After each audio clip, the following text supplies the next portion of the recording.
ఏంటంటే మనం ఇలా ఉండాలి అనుకుంటే అది మనం ఇలా ఉండలేము. కొన్ని పరిస్థితుల్లో మారుతా ఉంటది మన మనసు కూడా. ఎంతవరకు మనల్ని మనం తగ్గించుకుంటాము.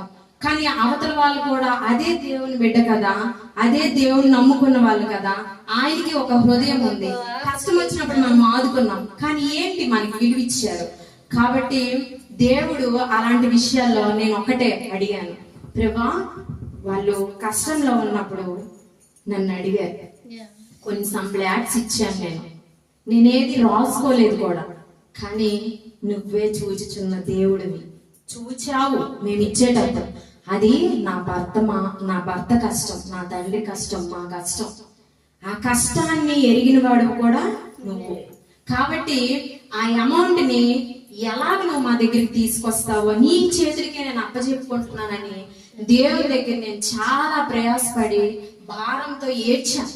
నేను ఎవరికి చెప్పుకోలేదు, ఎవరికి చెప్పినా అది తీర్చే వాళ్ళు కాదు. మరి కొంచెం మనకు అందులోనే వేస్తారనమాట, అది మనం తీసుకోలేం.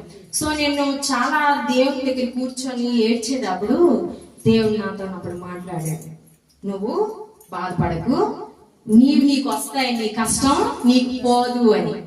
అప్పుడు నాకు అంటే దేవుడు నాతో డైరెక్ట్ మాట్లాడమంటే దేవుడు నాతో మన ఎవరితో మాట్లాడరు, కానీ అది ఒక రకంగా నాకు మనసులో ఎంతో బాధగా ఉన్న నన్ను అదంతా ఏదో గుండెల్లో బాధ అంతా పోయినట్టు అనిపించింది, మనసులో అంతా ఖాళీ అయినట్టు అనిపించింది. అయితే అప్పుడు ఓహో ఏదో కార్యం జరిపిస్తున్నాడని వెంటనే నా అమౌంట్ నాకు వచ్చేసింది. అయితే దేవుడు కార్యము దేవుని దగ్గర మనం ఆనుకొని ఉంటే కార్యం తప్పక చేస్తాడు. అయితే మనం అది కొంత పేషెన్సీతో ఉండాలి. నిందలు వస్తాయి, ఎన్నో వస్తాయి, అవమానాలు వస్తాయి, కానీ ఆ నిందలు, అవమానాలు, శ్రమ, కష్టము, దుఃఖము, ఫైనాన్షియల్ ట్రబుల్ ఏది మీకున్నా అదంతా మీరు ఎప్పుడైతే భరిస్తారో సింహాసనాన్ని మీకు దేవుడు ఇస్తాడు, ఆయన కిరీటాన్ని మీకు దేవుడు ఇస్తాడు. అది మనకు కావాలా, ఈ లోకంలో ఉన్నవి కావాలా, అదే మనం సెలెక్ట్ చేసుకోవాలి. అయితే 5 థింగ్స్ ఉన్నాయి. నేను క్రిస్మస్ లో మీరు చేయవలసిన 5 ముఖ్యమైన పనులు ఏంటంటే, నువ్వు చేసే పండుగ నాకు అసహ్యం అని బైబిల్లో ఉంటది. అంటే 2000 సంవత్సరాల క్రితం ఆత్మస్వరూపుడిగా మానవుడిగా వచ్చాడు. అల్ఫా ఓమేగా నేనే, సత్యము జీవము ఉన్నవాడను అనువాడను నేనే.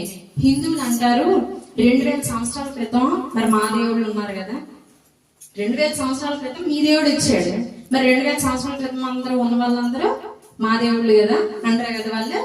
కానీ ఆయన మోషతో అన్నాడు, నేను ఉన్నవాడను అనువాడను అని చెప్పమంటాడు. అందుకే ఆయన అల్ఫా ఓమేగా, ఆయనకు ప్రారంభం లేదు ముగింపు లేదు, ఆత్మస్వరూపుగా ఆయన మన మధ్యకి వచ్చాడు. లోకాసు వార్త 2:20 చూసుకుంటే, లూకా 2:20 అంతటా ఆ గొర్రెల కాపరులు తమతో చెప్పబడినట్టుగా తాము విన్నవాటిని కన్నవాటిని అన్నిటిని గూర్చి దేవుని మహిమపరచు స్తోత్రము చేయుచు తిరిగి వెళ్ళేది. ఓకే, ఇక్కడ దేవుని మహిమ తీసుకురావాలి.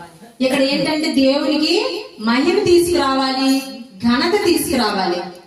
వంశ క్రమాల్లో చూడగలిగితే మత్తయి లోకాలో చూస్తే 2:14లో, మత్తయి లోక 2:14 చూడండి. సర్వోన్నతమైన స్థలములలో దేవునికి మహిమయు ఆయనకిష్టులైన